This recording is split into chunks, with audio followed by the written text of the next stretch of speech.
Hello students, welcome to your maths class. Today we will learn dividing a two-digit number by one-digit number. Two-digit number को one-digit number से divide करना सीखेंगे with carrying and remainder. और जब हम divide करेंगे तो हमारा remainder भी आएगा आंसर में और carry भी करना पड़ेगा हमें. और इन questions में हम आंसर्स को verify करना भी सीखेंगे. Verify मतलब आंसर को check करना. So your exercise 7H, divide the following, also verify your answer. मतलब क्वेश्चंस को डिवाइड भी करना है और आपको अपने आंसर्स को चेक भी करना है. 95 divided by 3. First question is 95 divided by 3. तो 95 आपका डिविडेंड है और 3 डिवाइजर है. 3 की आपको टेबल बोलनी है. तो 95 को यहाँ पे लिखेंगे और 3 डिवाइजर है इसलिए उसको यहाँ पर लिखेंगे. अब 3 की टेबल में जैसे आप ऐड सब्ट्रैक्ट और मल्टीप्लाई करते हो तो आपको हमेशा वंस प्लेस से स्टार्ट करना होता है, राइट हैंड साइड से स्टार्ट करना होता है. लेकिन डिवाइड आपको लेफ्ट हैंड साइड से जो सबसे बड़ी प्लेस है उससे स्टार्ट करना होता है. तो यहाँ पे लेफ्ट हैंड साइड पर 9 है, इसको पहले डिवाइड करना है. अब 3 की टेबल में आपको चेक करना है कि कितने टाइम्स बोलने पर 3 की टेबल्स 9 आता है. तो आता है 3 3 ज़ा 9, 3 3 ज़ा 9. तो हमने जो टेबल की लाइन बोली वो सब कुछ लिखते जाएंगे हम. 3 3 ज़ा 9 और पूरा एक साथ लिखेंगे जिससे हमसे कुछ छूटे नहीं. 9 - 9 0. फिर हमें इनको सब्ट्रैक्ट करना होता है. अब नेक्स्ट डिजिट है 5. तो 5 को हम कॉपी करेंगे और 3 की टेबल में चेक करेंगे कि 5 या 5 से छोटा नंबर कौन सा आता है. क्योंकि हमें सब्ट्रैक्ट करना होता है तो हम इससे बड़ा नंबर यहाँ पर नहीं लिखते हैं. तो अगर हमने 3 1 ज़ा 3 किया तो सब्ट्रैक्ट कर पाएंगे हम. अगर हमने 3 2 ज़ा 6 किया तो 5 - 6 नहीं होगा, इसलिए हम करेंगे 3 1 ज़ा 3. तो हमने यहाँ किया 3 1 ज़ा 3 और सब्ट्रैक्ट किया, आंसर रिमाइंडर बच गया 2. 5 - 3 किया तो 2 बच गया. तो ये इसका डिवाइजर, ये इसका क्वोशिएंट, ये डिविडेंड और ये इसका रिमाइंडर. तो हम यहाँ पे एक बार लिखते हैं पहले कि डिवाइजर क्या क्या है. डिवाइजर है, डिवाइजर को हम शॉर्ट में भी लिखेंगे. डिवाइजर है हमारा 3, डिविडेंड है, डिविडेंड है हमारा 95 और क्वोशिएंट है हमारा 31 और रिमाइंडर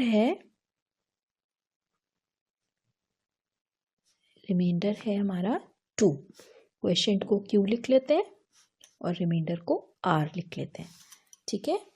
अब हमें वेरीफाई करने के लिए जब हम वेरीफाई करते हैं तो हम लिखेंगे पहले यहाँ पे वेरिफिकेशन, मतलब हम आंसर को चेक कर रहे हैं. उसका फॉर्मूला लिखते हैं हम. Dividend is equal to divisor multiply quotient plus remainder. ये हम लिखेंगे फॉर्मूला. This is formula. हम इस मेथड से इस तरीके से आंसर को चेक करते हैं. तो हमारा डिविडेंड कितना है 95. तो बस बहुत सिंपल होता है. डिविडेंड की जगह उसके जस्ट नीचे लिख दो 95. फिर डिविडेंड के बाद नेक्स्ट पे चले तो इक्वल टू का साइन है, इक्वल टू का साइन लगा लो. डिवाइजर यहाँ लिखा है तो डिवाइजर है हमारा 3 और यहाँ मल्टीप्लिकेशन का साइन है मल्टीप्लिकेशन. क्वोशिएंट कितना है 31 तो 31 लिखेंगे. फिर प्लस है, प्लस लगाएंगे. रिमाइंडर के नीचे रिमाइंडर 2. अब डिविडेंड तो हमें सिर्फ कॉपी करना है क्योंकि यहाँ कोई भी साइन नहीं है, कुछ भी नहीं है. ठीक है. फिर इक्वल टू किया कॉपी. अब यहाँ ऐड का साइन भी है, मल्टीप्लिकेशन का साइन भी. पहले हमेशा मल्टीप्लाई किया जाता है. तो 31 और 3 को मल्टीप्लाई करेंगे. 31 और 3 को मल्टीप्लाई. 3 1 ज़ा 3, 3 3 ज़ा 9। तो आंसर आया 93। फिर यहाँ पे प्लस का साइन है, ये चीज़ तो हम सॉल्व कर चुके, ये वाला हो गया हमारा। अब ये प्लस का साइन है +2। फिर 95 को कॉपी करेंगे, इक्वल टू 93 + 2 हमारा कितना आया, 93 + 2 आया 95। तो 95 95 दोनों सेम आ रहा है, इसका मतलब हमने जो डिवाइड किया है वो करेक्ट है। Next question 61 divided by 4। तो पहले हमें डिवाइड करना है, 61 डिविडेंट है तो हमने यहाँ लिखा 61 और यहाँ लिखा डिवाइज़र है 4।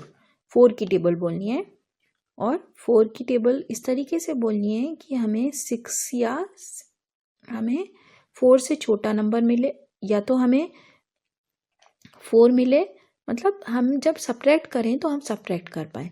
अगर हमने इसको 4 × 1 = 4 किया, 4 × 1 = 4 है ना, तो हम सब्ट्रैक्ट कर पा रहे हैं 6 - 4। लेकिन अगर हमने इसको कर दिया होता 4 × 2 = 8, अगर हम यहाँ 8 लिखते 6 - 8 हम नहीं कर पाते, इसलिए हमने लिखा 4 × 1 = 4। तो यहाँ पे और जो रिमाइंडर है हमेशा डिवाइज़र से छोटा आना चाहिए। अब जैसे हमने इसको सब्ट्रैक्ट किया 6 - 4 तो यहाँ पे आया 2, तो ये डिवाइज़र से छोटा है, ये डिवाइज़र है 4 और ये है 2, तो हमने जो इतना डिवाइड किया ये हमारा करेक्ट है। अब नेक्स्ट डिजिट है 1, तो 1 को कॉपी किया हमने। अब ये नंबर दोनों को हम साथ में बोलेंगे। अब इसको हम ऐसा नहीं है कि 1 अकेला बोलेंगे या 2 अकेला बोलेंगे, और 2 1 हम 2 1 को क्या बोलते हैं 21। तो 4 की टेबल में हमें 21 से छोटा नंबर 21 या 21 से छोटा नंबर चाहिए। तो 4 की टेबल में 21 नहीं आता, 4 5 = 20 आता है। और हमने सब्ट्रैक्ट किया तो यहाँ पे आया 1 और 0, मतलब 1 बच गया। 1 बच गया तो ये 1 जो है ये डिवाइज़र से 4 से छोटा है। अब यहाँ पे हमारा डिविडेंड तो हो गया 61,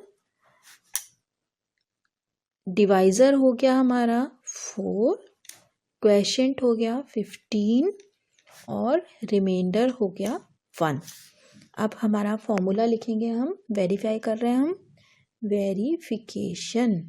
अब हम आंसर को चेक कर रहे हैं, हम लिखेंगे वेरिफिकेशन कर रहे हैं हम। अब इसका फॉर्मूला लिखते हैं, डिविडेंड